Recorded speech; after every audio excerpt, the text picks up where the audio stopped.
Today, we're going to talk about a rather peculiar story, a cold case, that spans several hundred years. The protagonist is a very devout Bhikkhuni Buddhist nun, but her life seems to be trapped in a recurrent tragedy, constantly repeating itself. Behind this lies a profound secret regarding the echoes of karma.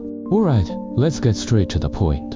Have you ever felt like you're stuck in a loop? Whether it's in relationships, work, or certain life habits, do you feel like you keep tripping over the same stone? Today's ancient story might provide a completely different perspective on this very common human predicament. The story begins with a bhikkhuni living in the time of the Buddha. Her name was Thalananda and often transliterated as Kunganmo in this context. She was a very sincere practitioner, but her heart harbored an incredibly strong, intense craving. You see, Thalananda found herself in an awkward position. She watched the other bhikkhunis around her well. They all had supernatural powers. They could fly to other kingdoms and bring back precious offerings. She was green with envy, but who could she ask for help? If she asked the other bhikkhunis, she feared they would be jealous and refuse to teach her. If she went to the bhikkhus, the monks, the precepts at the time were very strict, forbidding them from speaking privately for long periods. This dilemma pushed her toward a very dangerous decision. It was then that she thought of the group of 6 Chabukjia monks.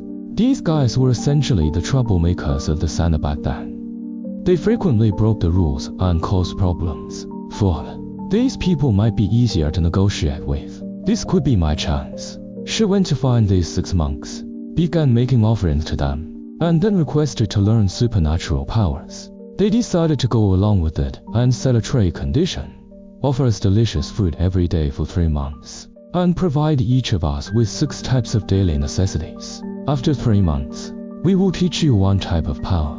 To Thalananda, who was desperate for change, this was like grabbing a life-saving straw. Without a second thought, she agreed.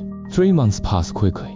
Thalananda hadn't missed a single day of offerings. She went to the group of 6 monks, buzzing with excitement, and asked them to fulfill their promise. And what was the secret technique they gave her? Listen to how ridiculous this method was. They told her, to learn supernatural powers, you must first train your body. How? Just jump down from higher and higher places every day. This doesn't sound like spiritual practice at all. It sounds like a prank, right? But Thalananda actually believed them. She took it very seriously, doing exactly as told for 1, 2, 3 days, jumping from 1 stool, then 2, then 3. The height increased day by day. Finally, we reached the critical 7th day. On this day, her challenge was to jump from 7 stacked stools. The result, well, you can probably guess. She crashed heavily onto the ground. With a loud crack, her spine broke. From that moment on, she became a hunchback. Not only did she fail to learn how to fly, but she also caused permanent, irreversible damage to her body. Naturally, she was in agony. She went to the 6 monks to argue, but guess what they said? They simply shrugged and said coldly, well, that's all we have to teach. If you couldn't learn it, that's not our business. They felt absolutely no responsibility. Think about it, this wasn't just physical injury.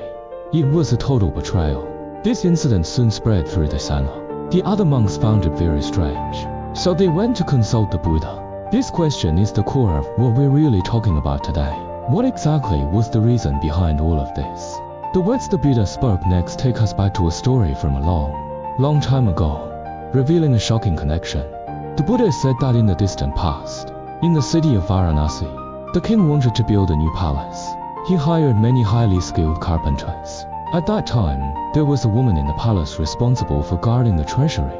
She, too, happened to be a hunchback. Every day, she watched the carpenters use axes and saws to make hard, crooked timber perfectly flat and straight. As she watched, a thought popped into her head. Well, if they can straighten wood that hard, my body is soft, it should be even easier. It sounds somewhat logical, doesn't it? But it was this very thought that led her into a familiar trap. This hunchbacked woman went to the carpenters and proposed a deal. Look at the pattern, is it not strikingly similar? Again, it was 3 months of food offerings for an almost impossible wish. Only this time, the deceivers were carpenters instead of monks. This is the repetition of the pattern. 3 months later, the woman went to the carpenters, full of hope, asking them to fulfill their promise. The carpenters then seriously told her their method. Just like processing wood, they would first draw lines on her back, then use an axe to chop it and a saw to cut it to make her straight. Those words terrified the woman nearly to death. Only then did she realize she had been utterly and completely deceived. At this point in the story, the Buddha finally revealed the answer. The hunchback woman who was deceived by the carpenters was the past life of the bhikkhuni Thalanan. And those malicious carpenters were none other than a group of 6 monks who deceived her in this life. See, the same deception, the same disappointment. This pattern spanned life and death, repeating itself perfectly once again. The story is over, but it actually serves to explain a very important Buddhist concept. It helps us understand the law operating behind these repeating patterns. This concept is called Nishyana Phala, the fruit of the flow, corresponding result. To put it simply, the nature of the fruit will be identical to the nature of the cause. Whatever seed you sow, that is the fruit you will harvest in the future. Therefore, if you have ever deceived others, the karmic retribution you experience later is very likely to be you being deceived by others. The experience itself will be essentially the same. So, look at the whole model. The initial cause is an act of deception. The fruit it produces is for you to personally experience the pain of being deceived. What you once made others feel, it is now your turn to feel. The nature of the action is like a boomerang. You throw it out, and it eventually returns to you. But you might wonder, where did this cycle begin? Later, the Dharma master, when annotating this story, proposed a deeper insight. The cycle might not have started with the carpenters. The reason Thalanan encountered the retribution of being cheated over and over was likely because, in an even more distant past, she herself had sown the seeds of deceiving others. Alright, now that we know where the problem lies, the most important question is, what can we do? Are we destined to just keep cycling forever? Actually, this framework isn't meant to tell us that fate is unchangeable. Quite the opposite, it gives us the key to breaking the loop. According to the teachings of later masters, the path to change involved 3 key steps. Identification. You must bravely see and admit, there really is a repeating pattern in my life. Repentance. This isn't about filling yourself with guilt, but rather a heartfelt awakening and regret. Change. This is the most critical step. Make a firm resolution. From this moment on, I will never do that thing again. So, the point of telling this story today isn't about fatalism saying you're doomed or beyond help. Not at all. Its true purpose is to give us a kind of wisdom and power. When we are able to see these patterns in our lives, we take back the power of agency. We can choose for ourselves whether to end the cycle with our own hands. Finally, let's bring the question back to ourselves.